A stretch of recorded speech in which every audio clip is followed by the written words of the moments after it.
consommation est entrée dans un long tunnel, celui de la précaution et de l'attentisme. Un long tunnel dont on peine à entrevoir la sortie. C'est ce qui ressort de nos prévisions pour 2013, avec une consommation en baisse de 0,3%, après déjà moins 0,1% en 2012. C'est très loin de la performance affichée tout au long des années 2000. Quant à l'amélioration attendue pour 2014, plus 0,8%, il s'agit plus d'un rebond technique, après 2 années noires, que d'une véritable reprise. Il faut insister sur le caractère exceptionnel des baisses de 2012 et de 2013. Excepté en 1993, jamais la consommation n'a été négative, même pendant la terrible récession de 2008-2009. Alors pourquoi cette fois-ci prévoir l'impensable? Les raisons de la chute s'expliquent par la convergence de 2 phénomènes. 1. La baisse du pouvoir d'achat. 2. La baisse du vouloir d'achat, c'est-à-dire le maintien d'un niveau très élevé du taux d'épargne. La baisse du pouvoir d'achat d'abord. L'arithmétique de la masse salariale sera implacable. Une masse salariale qui est le produit du nombre de salariés et du salaire moyen.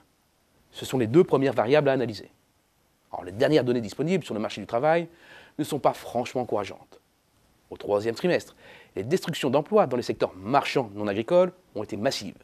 Elles dépassent 50 000 postes, de quoi balayer la modeste hausse du début de l'année. Et la tendance risque de s'accélérer avec les très mauvaises perspectives de croissance. Côté salaire maintenant. Comme vous pouvez le voir, la hausse du salaire mensuel de base est remontée au-dessus de 2% au 3e trimestre, après le coup de pouce donné au SMIC. L'importance du nombre de salariés au SMIC, ou proche du SMIC, entraîne donc en France une régulation de facto. Pour les autres salariés, les marges de manœuvre des entreprises est extrêmement faible. Pour résumer, c'est une progression au ralenti pour l'ensemble des salariés qui se profilent. Les revenus du capital et de la propriété en berne ne changeront rien à cette donne.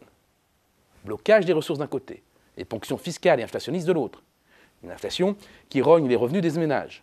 Autant d'éléments qui, au total, feront reculer le pouvoir d'achat en 2013. Pour finir, la consommation ne sera pas sauvée par le vouloir d'achat, c'est-à-dire une ponction salvatrice sur l'épargne.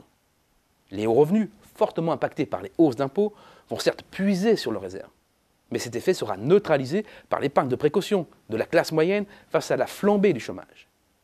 In fine, le taux d'épargne des Français devrait rester stable, c'est-à-dire très élevé, pour représenter près de 16% du revenu.